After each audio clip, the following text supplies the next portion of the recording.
बिस्मिल्लाहिर्रहमानिर्रहीम। व्यूअर्स, आज हम अपने स्टैट्स के तीसरे चैप्टर में जो लेक्चर है उसका आगाज़ कर रहे हैं। और आज की जो हमारी टर्म्स हैं जो हम यहाँ पे एक्सप्लेन करने जा रहे हैं उसमें हम ये देखेंगे डेटा क्या होता है, फ्रीक्वेंसी प्राइमरी डेटा क्या होगा और सेकेंडरी डेटा क्या होगा, एडिटिंग ऑफ डेटा क्या होगा। ये तो टर्म है डेटा के हवाले से। उसके बाद पॉपुलेशन, पैरामीटर्स और कुछ और बुनियादी कुछ इसकी टर्म्स हैं जो हम एक्सप्लेन करेंगे इस लेक्चर के अंदर। तो स्टैट्स एक्चुअली स्टार्ट ये डेटा से होती है, क्योंकि आपने अल्टीमेट हर ऑर्गेनाइजेशन का जो गोल है वो ये है डिसीजन मेकिंग। मतलब वो जो भी काम कर रहे हैं उनके पास जो डेटा आएगा उन्होंने उस डेटा को एनालाइज करने के बाद अगली स्टेज पे जाना होता है। ये हर ऑर्गेनाइजेशन चाह रही होती है, आप भी चाह रहे होते हैं, हर एक चाह रहा है कि जिस स्टेज पर वो अभी है उसे कुछ ऐसा पता चले कि वो ये सारा कुछ एनालाइज करने के बाद अब वो नेक्स्ट मूव करे। अब वो कैसे मूव करेगा? जो उसके पास होगा उसकी बुनियाद पर, जो वो गेन कर चुका हुआ है, जो उसने पहले हासिल कर लिया हुआ है, उसकी बेस पर वो आगे मूव करेगा। तो ये बात कहाँ से शुरू होती है? बात शुरू होती है डेटा से। किसी भी ऑर्गेनाइजेशन के लिए एक बहुत बड़ा रिसोर्स होता है data. Actually data is the most important element and most important thing for any organisation, for every individual who want to do something, जो कि बढ़ना चाह रहा है, आगे जाना चाह रहा है, तो उसके लिए डेटा सब कुछ है। इवन रिसर्च जो है वो कुछ भी नहीं है अगर आपके पास डेटा नहीं है तो। मतलब अगर आपके पास डेटा नहीं है तो आप रिसर्च नहीं कर सकते। पूरी आपकी जो रिसर्च है वो बेस कर रही है आपके डेटा पर। डेटा, आपको बहुत अच्छे टूल्स एंड टेक्निक्स आते हैं, आपको टेक्निक्स बहुत अच्छी आपको पता चल गई कि ये किया जा सकता है, ये किया जा सकता है, लेकिन उसके लिए आपको डेटा ही नहीं मिलेगा तो आप कुछ भी नहीं कर पाएंगे। तो रिसर्च उधर की उधर ही रह जाएगी। तो डेटा सबसे अहम होता है कि जो आपके पास फैक्ट्स एंड फिगर आएंगे उसी की तो इंटरप्रिटेशन करनी, उसी को तोड़ मरोड़ कर आपने कुछ ऐड सब्ट्रैक्ट करके उसी के बेस पर आपने कोई आगे डिसीजन मेकिंग करनी होती है। So the data is the most important thing. Data होता क्या है? Collection of facts and figures. ये यानी नंबर्स की फॉर्म में, न्यूमेरिक फॉर्म में, क्वांटिटेटिव फॉर्म में, कोई भी आपके पास कोई फिगर्स हो सकती हैं, कोई डेटा, कोई भी आपके पास फैक्ट्स हो सकते हैं किसी चीज़ के बारे में। यानी ये एज हो सकती है किसी पर्सन की, और ये मार्क्स हो सकते हैं किसी क्लास के, ये प्राइसेस हो सकती हैं किसी कमोडिटी की, एनीथिंग। तो हम क्यों लेते हैं? बगैर वजह के लेते हैं। बगैर वजह के डेटा हासिल नहीं किया जाता, उसके पीछे कोई ना कोई पर्पस, उसका कोई ना कोई ऑब्जेक्टिव होता है। तो डेटा की डेफिनेशन ही हम स्टार्ट में ये करते हैं कि collection of facts and figure collected for some specific purpose or objective is called data। यानी इसका कोई ना मकसद होता है। ऐसे नहीं डेटा कलेक्ट कर लेते। मतलब आपको अगर प्राइसेस देखनी है कि आपको मार्केट में एक प्रोडक्ट लॉन्च करना है और उससे पहले उस आपके प्रोडक्ट से रिलेटेड कोई रेलेवेंट प्रोडक्ट पहले ही मार्केट में मौजूद है, तो क्या करेंगे आप? पहले उनकी प्राइसेस को देखेंगे। अच्छा, ये इतने पे ऑफर कर रहा है, ये इतने पे ऑफर कर रहा है। अब हम हमारे प्रोडक्ट में और उनके प्रोडक्ट में डिफरेंस क्या है, कितने पे हमें इसको सेल करना चाहिए, हमारी जो स्टैंडर्डाइज प्राइस होगी, जो स्टार्टिंग प्राइस होगी वो क्या होगी। अब वो बहुत सारे फैक्टर्स को, साइकोग्राफिक्स फैक्टर्स होते हैं, साइकोलॉजिकल फैक्टर्स होते हैं, उनको देख कर फिर आगे प्राइस सेट की जाती है। तो मतलब कि ऑर्गेनाइजेशन टू ऑर्गेनाइजेशन जो है वो आपको ये चीज़ें देखनी पड़ेंगी। डेटा होगा, उसकी बेस पर आप आगे चलेंगे। तो स्टैट के अंदर जो डेटा है वो पहली बेस है, पहली सीढ़ी है, फर्स्ट स्टेप है।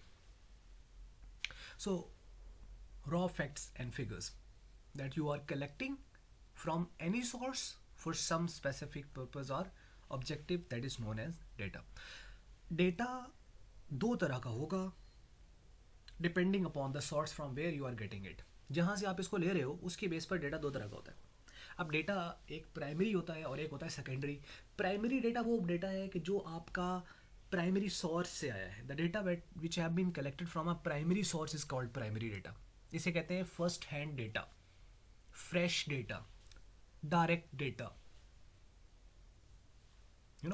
ये इसके कुछ टर्म्स हैं, नाम हैं। और इसको रॉ डेटा भी कहते हैं, इसको अनप्रोसेस्ड डेटा भी कहते हैं, अनअरेंज्ड डेटा भी कहते हैं, इसको रियल टाइम डेटा भी कहते हैं। ये इसके नाम है। तो प्राइमरी डेटा, जैसे आप डायरेक्ट किसी पर्सन के पास गए और वहाँ से आपने कुछ चीज़ें उसे पूछी, कुछ क्वेश्चंस किए और आपको आंसर्स मिलते गए। वो जो आंसर्स आपको मिलते जा रहे हैं एक्चुअली वो आपके पास डेटा आता जा रहा है उस पर्सन से रेलेवेंट। लेकिन वो डेटा पहले कहीं मौजूद नहीं था, आपके लिए वो क्या होगा, वो प्राइमरी डेटा होगा, that is called a primary data. अब इसके प्राइमरी के जो मेथड्स हैं एक्चुअली वो कौन कौन से हैं, किस किस तरीके से आप इसको जो प्राइमरी डेटा कलेक्ट कर सकते हैं, उसमें ऑब्जर्वेशन, मीन कि आप किसी फैक्ट्री में देखना चाह रहे हैं कि आपकी प्रोडक्शन कैसी चल रही है, तो जो मैनेजर है वो विज़िट करता है, तो ड्यूरिंग विज़िट उससे पता चलता है कि प्रोडक्शन एक्टिविटीज़ कैसी चल रही हैं, कौन से वर्कर काम कर रहे हैं, कौन से नहीं काम कर रहे। तो वो क्या कर रहा है, किसी से कुछ पूछ नहीं रहा, जस्ट सिंपली देख रहा है, तो मतलब कि वो ऑब्जर्व कर रहा है। ऑब्जर्वेशन से भी उसके पास डेटा आ रहा है, और चूंकि वो खुद डायरेक्टली कनेक्ट कर रहा है अपने आप को उस डेटा के साथ, तो इसका मतलब कि वो प्राइमरी डेटा है। एक होता है क्वेश्चनर्स, क्वेश्चनर होते हैं आप कुछ प्रिंटेड फॉर्म में कुछ क्वेश्चंस बना लेते हैं और नीचे आप इवन उसके आंसर्स दे देते हैं, या फिर आंसर्स उनसे एक्वायर किए जाते हैं, मतलब ऑप्शंस दे दी या ऑप्शन दिए बगैर आपने कोई क्वेश्चन किसी से कर लिया तो पब्लिक में आप डिस्ट्रीब्यूट कर देते हैं अपनी जो आपकी पॉपुलेशन या जो भी आपका सैंपल है जहाँ से आपने डेटा लेना है उसमें आप डिस्ट्रीब्यूट कर देते हैं। तो लोग क्या करेंगे, उनको पढ़ेंगे और उसके मुताबिक आपको आंसर्स देंगे, इसे क्वेश्चनर कहते हैं। तो क्वेश्चनर से भी आपके पास डेटा आता है, वो कौन सा डेटा आता है, प्राइमरी डेटा। इंटरव्यू मीन्स कि कोई पर्सन को आप कॉल करते जाएं और उनसे जो आपको रेलेवेंट इन्फॉर्मेशन है वो आप इंक्वायर करते जाएं, तो इंटरव्यू से भी आपके पास इन्फॉर्मेशन आ रही है, डेटा आ रहा है, और ये डेटा भी आपका प्राइमरी डेटा कहलाएगा। सर्वे, बहुत सारी आपकी एक टीम बनाई और टीम को आपने भेज दिया मुख्तलिफ एरियाज़ का सर्वे करने के लिए, और वो जो सर्वे करने के लिए जब वहाँ जाते हैं तो वहाँ से फिर उनके पास कुछ इन्फॉर्मेशन जो है वो आना शुरू हो जाती है, जो वो टीम आपके लिए इन्फॉर्मेशन लेके आएगी, तो वो आपका सर्वे डेटा होगा, तो वो भी आपका प्राइमरी डेटा है। तो सर्वे से प्राइमरी डेटा आपको आ रहा है, इंटरव्यू से प्राइमरी डेटा आ रहा है, क्वेश्चनर से प्राइमरी डेटा आ रहा है, ऑब्जर्वेशन से आपको प्राइमरी डेटा आ रहा है। उसके बाद आता है जी सेकेंडरी डेटा। तो सेकेंडरी डेटा होता है सेकंड हैंड डेटा, जो कि फ्रेश नहीं है, जो कि डायरेक्ट नहीं है, जो कि इनडायरेक्ट है, जो कि रॉ नहीं है, जो कि प्रोसेस्ड है, अनप्रोसेस्ड नहीं है, मतलब ये प्राइमरी के उल्टे। इसको हम कहते हैं second hand data collected by someone else is called secondary. Mean कि ए पर्सन के पास इंफॉर्मेशन थी और उससे इन्फॉर्मेशन आई बी के पास, आपने बी से इंक्वायर कर ली, तो इसका मतलब ये हुआ कि जो बी से आप इन्फॉर्मेशन ले रहे हो वो सेकेंडरी है, क्योंकि वो ए के पास भी है। तो ये आपकी सेकेंडरी इन्फॉर्मेशन या सेकेंडरी डेटा कहलाएगा। इसके सोर्सेस दो होते हैं बेसिक, पब्लिश्ड और अनपब्लिश्ड। मतलब ये सेकेंड हैंड ही होगा, लेकिन या तो वो पब्लिश हो चुका हुआ है तो या वो पब्लिश नहीं है। पब्लिश हो चुका है जैसा कि वो बुक्स में आ गया हुआ है, जैसा कि वो इंटरनेट पे आ चुका है, जैसा कि वो मैगजीन्स में आ गया हुआ है, जैसा कि वो किसी आर्टिकल में छप चुका है, रिसर्च पेपर जैसे कि होते हैं, तो ये सारे आपके सेकेंडरी सोर्सेज होते हैं, क्योंकि ऑब्वियसली जिसने इन्फॉर्मेशन ली, इंटरप्रेट की और रिजल्ट निकाल के दिया, वो पहले इन्फॉर्मेशन तो उसी के पास है। जो उसमें 4 लोग थे या 5 लोग थे उनके पास इन्फॉर्मेशन थी, आपके पास जो इन्फॉर्मेशन आ रही है वो उस सोर्स से आ रही है, जो कि आपका कोई भी मतलब कि जैसे कि साइंस डायरेक्ट एक रिसर्च में आप यूज़ करते हो एक डेटाबेस है, तो उससे आप जो इन्फॉर्मेशन ले रहे हो वो क्या है, वो सेकेंडरी। किसी भी साइट से जो आप इन्फॉर्मेशन ले रहे हो वो आपके लिए सेकेंडरी है, क्योंकि जिन्होंने उसको लिखा, जिन्होंने उसको बनाया, उनके लिए वो प्राइमरी, लेकिन आपके लिए वो सेकेंडरी बन जाएगा। इवन फर्स्ट हैंड डेटा भी आ जाए तो उसको भी अगर आप प्रोसेस करते हैं तो वो सेकेंडरी डेटा बन जाता है। तो ये पब्लिश अनपब्लिश हो सकता है। तो पब्लिश में कौन से आ जाएंगे, न्यूज़पेपर, मैगजीन्स, जर्नल्स, और अनपब्लिश्ड कोई भी जो कि पब्लिश नहीं हुआ लेकिन आपने उसको ये एक से दूसरे पर्सन के पास मूव कर चुका है, लेकिन वो अभी पब्लिश नहीं हुआ। तो उसमें फॉर एग्जांपल जैसे कि प्रेजेंटेशन रिपोर्ट्स हैं कोई स्टूडेंट्स की, तो वो पब्लिश नहीं होती हैं, उन्होंने माइक्रोसॉफ्ट वर्ड या एक्सेल पे जो बनाई पब्लिश नहीं है लेकिन सेकेंडरी है। उसके बाद आता है जी एडिटिंग ऑफ डेटा। तो डेटा की जो एडिटिंग होती है वो होता है कि डेटा के अंदर कोई चेंज करना, और ये चेंज हम क्यों करते हैं, ये चेंज इस वजह से किया जाता है कि आपने डेटा लिया, प्राइमरी डेटा लिया, और अब उसमें से आपको लगा कि अच्छा ये इन्फॉर्मेशन जो है ना ये रेलेवेंट नहीं है हमसे, आपने उसे क्या कर दिया, कट ऑफ कर दिया, उसको डिलीट कर दिया या रिमूव कर दिया। ये आपने क्या किया, डेटा के साथ एडिटिंग की। इवन जब प्राइमरी डेटा को सेकेंडरी में चेंज किया जाता है उसकी अरेंजमेंट की जाती है, उसकी तरतीब लगाई जाती है, असेंडिंग डिसेंडिंग ऑर्डर के अंदर उसको अरे बनाया जाता है, तो वो भी एडिटिंग ही कहलाती है। So editing, just you are adding something, you are removing something, you are making any change to the data, that's called editing of the data.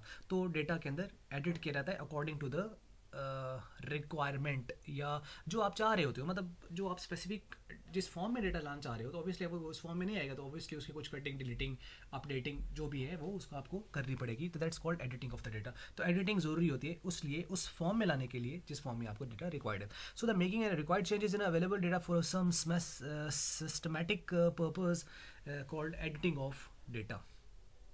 अब कुछ आगे टर्म्स हैं इसके अंदर, जैसे कि पॉपुलेशन, पैरामीटर, सैंपल और स्टैटिस्टिक्स भी बहुत इंपॉर्टेंट है। इंटरव्यूज़ के अंदर भी बहुत ज़्यादा इसका अगर कहीं हो तो ये बेसिक टर्म्स हैं जो पूछी जाती हैं कि जी पॉपुलेशन क्या होता है, पैरामीटर क्या होता है। आमतौर पर पॉपुलेशन का सैंपल के साथ डिफरेंस पूछा जाता है, पैरामीटर का स्टैटिस्टिक के साथ पूछा जाता है, या इन दोनों का पूछ सकते हैं कि पॉपुलेशन और पैरामीटर में क्या डिफरेंस है, या सैंपल और स्टैटिस्टिक में क्या डिफरेंस है। एक्चुअली जो पॉपुलेशन है इस पर हम पहले भी बात कर चुके हैं कि ये जैसे क्लास है, फॉर एग्जाम्पल कि आपके पास जो है वो एक BS की क्लास है और उसके अंदर 50 लोग हैं, तो जो 50 लोग होंगे ये आपका कंसर्न है जिसको आप स्टडी कर रहे हो, कंसर्न एरिया ऑफ स्टडी है, complete, whole, aggregate, 50 peoples, 50 students in a class, ये आपकी पॉपुलेशन है। लेकिन इसमें से अगर आप 20 लोग जो हैं वो आप स्टडी कर रहे हो, 30 को नहीं कर रहे, तो जो 20 आपने इनमें से स्टडी करने के लिए चूज़ किए हैं वो सैम्पल है, और जो 50 थे वो पॉपुलेशन है। So this is the difference between a population and sample. तो डेफिनेशन में देखें जी, whole or aggregate area of study called population, यानी कंप्लीट एरिया ऑफ स्टडी। और ये अगर आपका एरिया ऑफ स्टडी बहुत इंपॉर्टेंट है कि आपको ये पता हो एरिया ऑफ स्टडी मेरा क्या है। अगर तो आपका एरिया ऑफ स्टडी एक क्लास है तो वो कंप्लीट क्लास पॉपुलेशन है, लेकिन उसमें से अगर आपने 4 लोग निकाले तो वो सैंपल है।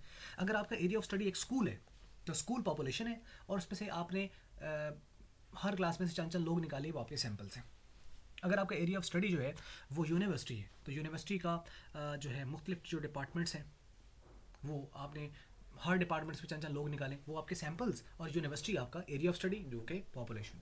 अगर आप पाकिस्तान के बारे में डेटा कलेक्ट करते हैं तो पाकिस्तान जो है वो आपकी पॉपुलेशन होगा, और उसमें से आपने चंद सिटीज़ से कुछ थोड़ा बहुत, हर एक से तो पॉसिबल नहीं होगा, आपने डेटा एक्सट्रैक्ट कर लिया, वो आपका सैंपल हो जाएगा। तो इसका मतलब देखें कि कोई पॉपुलेशन जो है उसकी कोई स्पेसिफिक एरिया नहीं है, it's a area of study about which you are concern, जिससे आपको कंसर्न है, जिससे आपको लिंक है, वो आपका पॉपुलेशन कहलाता है, वो आपका एरिया ऑफ स्टडी कहलाता है, दैट्स पॉपुलेशन। और सैंपल जो कि उसमें से उसका रिप्रेजेंटेटिव पार्ट होता है, जो उसी में से आप पॉपुलेशन में से सेलेक्ट किया जाता है। रेलेवेंट एरिया ऑफ स्टडी से ही सैंपल हमेशा लिया जाता है। सैंपल साइज़ कितना लेना चाहिए और कैसे सेलेक्ट करना चाहिए, ये हमारे नेक्स्ट एडवांस में इंशाल्लाह जब हम इसके ऊपर बात करेंगे, चैप्टर्स हैं इनके ऊपर, तो वहाँ पे हम इनको एक्सप्लेन कर देंगे फर्दर।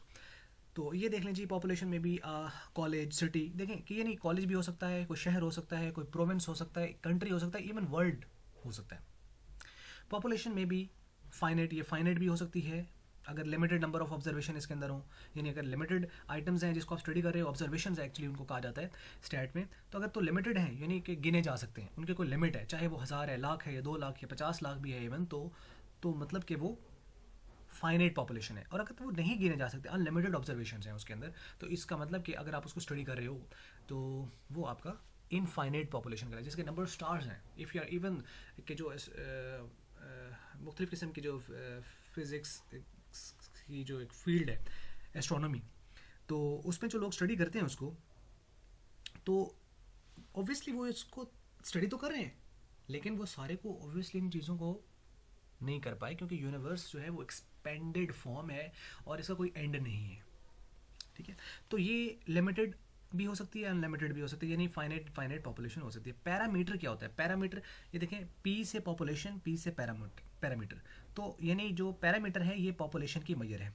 ये तो पैरामीटर क्या होता है? Measure computed from a population data, that's called parameter. Example में जैसे कि average age of male in Japan, अब जापान है तो ऑब्वियसली ये जापान एक पॉपुलेशन होगा, तो उसमें अगर हमने उनके मेल्स जो हैं उनकी एवरेज एज निकाली हुई है तो इसका मतलब ये पैरामीटर कहलाएगा। Average income of the female in Pakistan and average literacy rate of the female in India, तो ये जो चीज़ें हैं, इंडिया पॉपुलेशन है, पाकिस्तान पॉपुलेशन है, जापान, तो ये पॉपुलेशन है। अब इनके हम जो एवरेजेस निकाल रहे हैं वो क्या कहलाएंगी?